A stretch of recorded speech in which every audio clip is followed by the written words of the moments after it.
Woman murdered after a first date is now suing two bars claiming they contributed to her daughter's. Investigators say Maxwell Anderson Robinson then dismembered her body after the two had dinner and drinks last April.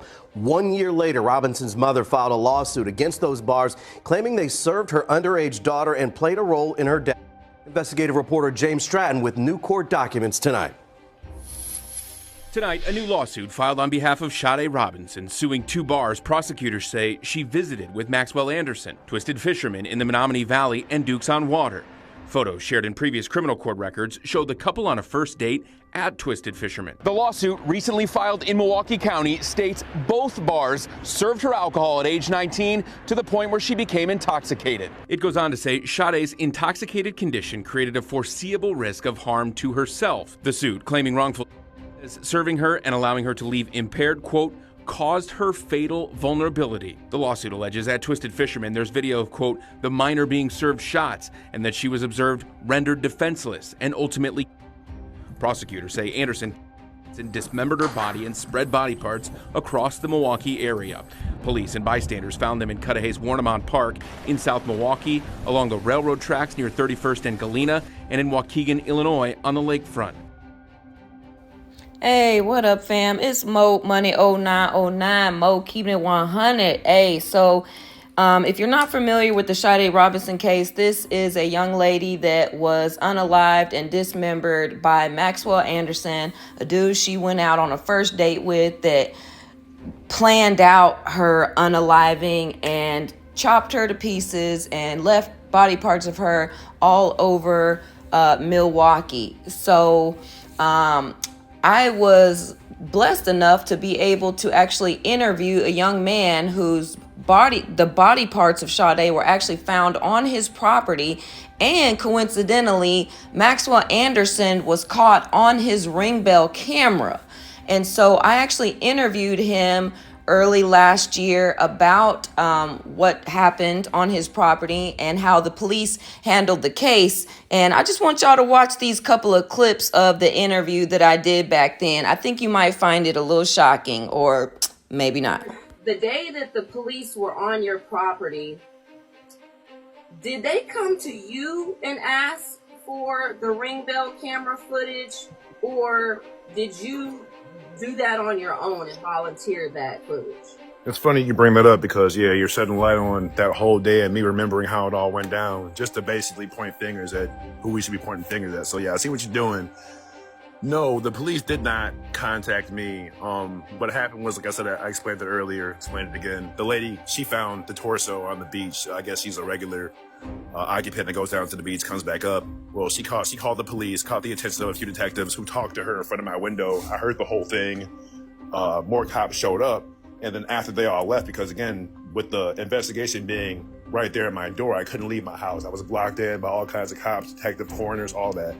They were all on the beach, so I couldn't leave. I couldn't break the tape. When they left, though, like flies to shit, the news showed up. Maybe it must have been 30 minutes later. I had random cars, 3 stations, cameras. They were the ones that basically wanted to know, okay, what we're talking about now. How did this happen? How did you find this out? Who came to be? Who did you see? What did you see? And it progressively got big from there because the news blew it up. But the police didn't reach out to me at all. It was after I had talked to, I believe it was someone at Channel 58. I showed her this ring camera footage from my phone, and her jaw dropped. And she goes, you know what? I want you to contact the sheriff's department. Gave me a number and said to contact that person. I spoke with them, well, not over the phone, but I texted them, emailed them. And they said that if anything comes to light via this video, if anything comes to light, they'll be in contact with me, and they haven't contacted me. The police haven't contacted me. No one questioned, knocked on my door, called, nothing.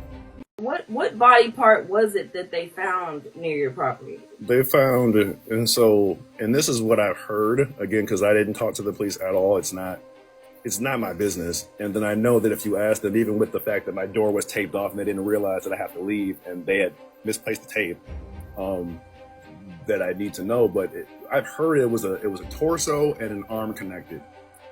That was it.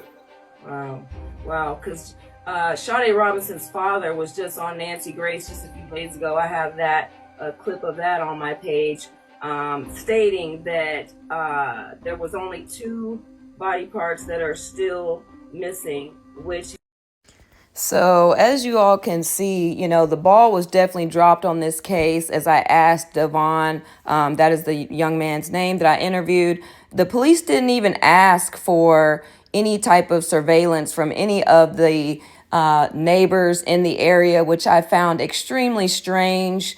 And to this day, I still am not under any type of knowledge that they ever were asked for any type of footage that they may have caught from that day. So shout out to Devon. Thank you. Thank God that that footage was caught on your camera and that you were brave enough and a good enough human being to actually turn in that footage to them. This case is supposed to start back up this case is supposed to start finally next month in May. Hopefully that will happen. It's been delayed, I believe, a couple of times already, but justice definitely needs to be served for Sade Robinson and her family. I'm so glad that they are now going to be suing those two bars that illegally served her daughter, which, rendered her extremely intoxicated. And next thing you know, she ended up unalived. So I do not want this case to be forgotten. Justice for Sade Robinson. I'm going to keep you all updated on this case as much as possible.